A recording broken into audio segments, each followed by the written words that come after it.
healing happens in that space.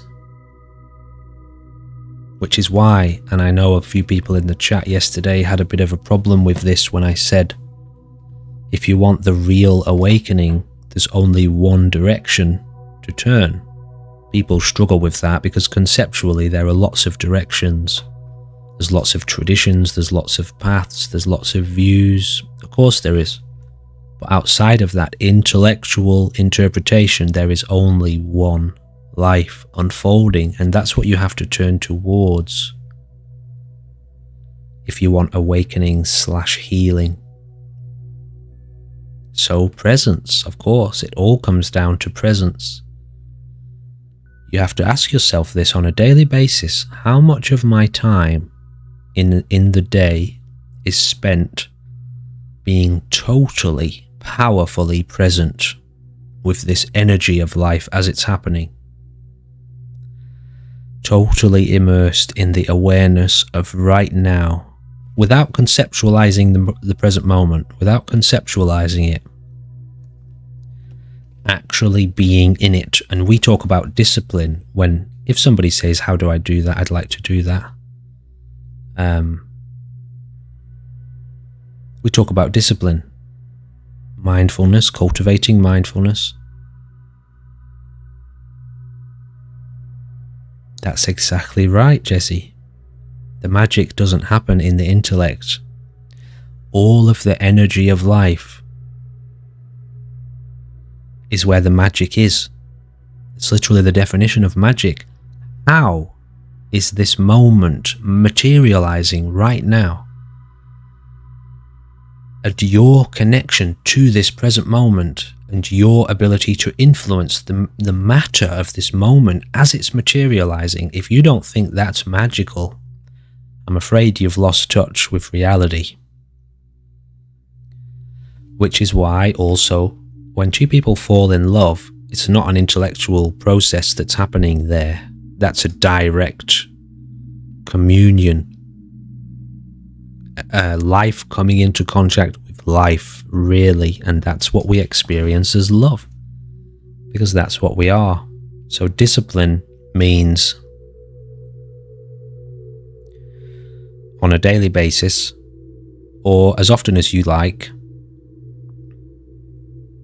you consciously forge this deep present awareness through things like yoga or any kind of physical discipline, so something that involves physicality.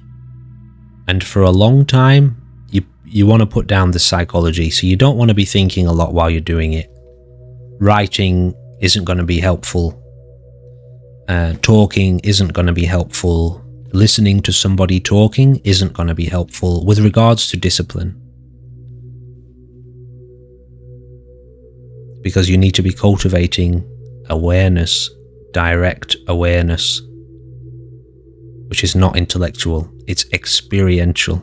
So we talk about discipline because that means book it in. You get yourself booked in for some discipline. Cultivate it consciously instead of waiting to wake up. Go and wake up. Step into the now very deeply. Stay there. How long can you stay there for? It's intense. It gets intense. The energy of the present moment, well, it's not, it goes beyond nuclear, put it that way.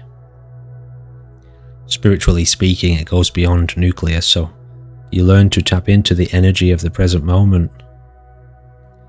Meditation is a discipline, yeah. Yeah, meditation is direct watching of the present moment. So how long do we sustain that for if we want to be in contact with what's happening, really? Do we sustain contact with what's happening? Awakening, serious, yeah.